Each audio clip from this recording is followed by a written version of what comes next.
A gente está vendo o custo para os brasileiros, para as brasileiras, o custo para os sul-americanos e para as sul-americanas desse clima de ódio que vai se alastrando pelo continente. Já já vamos falar sobre isso. A nossa manchete principal é a reação à tentativa de assassinato de Cristina Kirchner em Buenos Aires. Ontem, o Brasil ainda se debruçava sobre os números da pesquisa Datafolha. Vocês acompanharam aqui no Boa Noite 247, né? A Gisele, o Paulo, o Alex, o Joaquim e eu acabamos entrando também para fazer a análise dos números. Depois eu fiquei até tarde olhando, analisando, já fora do ar, né? E de repente vem a informação, um atentado na Argentina. A imprensa brasileira tratou assim, um homem sacou a arma em frente a Cristina Kirchner. Não. Aliás, a imprensa brasileira e também os jornais tradicionais lá da Argentina evitaram falar as coisas e chamar as coisas como elas foram. Foi uma tentativa de assassinar a principal liderança popular da Argentina. Lá, a Cristina Kirchner vem sendo perseguida pelo lawfare da mesma forma que Lula foi aqui no Brasil. Como o caso do Lula andou mais rápido, a Cristina, seja por uma estratégia mais pragmática, seja porque foi possível planejar, não ficou a descoberto. Saiu candidata a senadora, aliás, saiu, e depois a vice-presidente, e com isso ficou mais difícil ser alcançada pela perseguição judicial. Mas agora há uma campanha para destruir a Cristina Kirchner judicialmente, pessoalmente, midiaticamente. E isso gera um clima de ódio que move um cidadão como esse. Esse cidadão que apertou o gatilho, é que a arma não disparou. Algum problema aconteceu ali, técnico ou nervosismo de quem pretendia matar, assassinar. Cristina Kirchner, 2 vezes presidenta da Argentina, atual vice-presidenta da Argentina.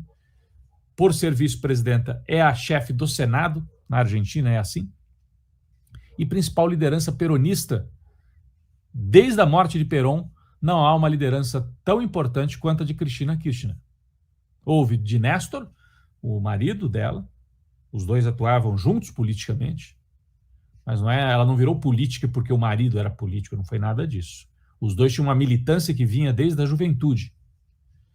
O Néstor teve uma vida mais curta, faleceu, e a Cristina ficou como uma grande condutora do peronismo progressista, porque na Argentina há um peronismo de direita também, conservador, mas há um peronismo progressista que é representado pela Cristina Kirchner. E é esse que a elite argentina, a direita argentina, tentou e tenta destruir judicialmente, simbolicamente, e ontem um extremista, infelizmente, nascido no Brasil, um brasileiro, tentou destruir fisicamente, tentou dar um tiro no rosto de Cristina Kirchner, como todos nós vimos nas imagens. Essas imagens já correram o mundo. Eu nunca vi um atentado assim, a tentativa, né, de um assassinato político registrado com tanta crueza, porque ele moveu, havia a mão, a pistola e o rosto de Cristina, enquadrados. Ela baixa a cabeça quando vê aquela arma, mas se tivesse disparado, seria tarde. Porque quando ele fez o movimento para atirar, estava mirando exatamente no rosto da vice-presidenta Cristina Kirchner. É uma cena chocante. A gente constata que o ódio se espalhou pela América do Sul.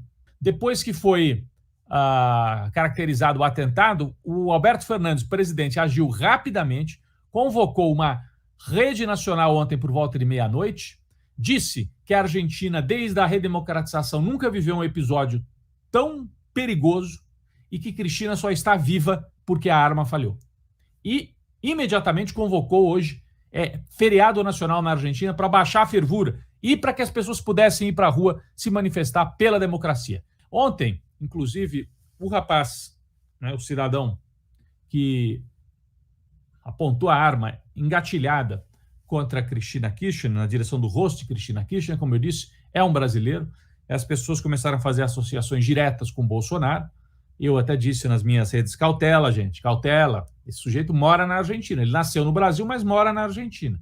Ele está na área de influência da extrema-direita, mas não é necessariamente ligado a um grupo bolsonarista. Deve ser fã do Bolsonaro também, mas ele está agindo ali como um representante da extrema-direita argentina, sul-americana e também brasileira. Né? E também brasileira. Bom, o que chamou a atenção? As lideranças políticas no Brasil rapidamente se pronunciaram. Lula, Ciro, Simone Tebet, todo mundo que tem responsabilidade e consciência, um pouco, se manifestou.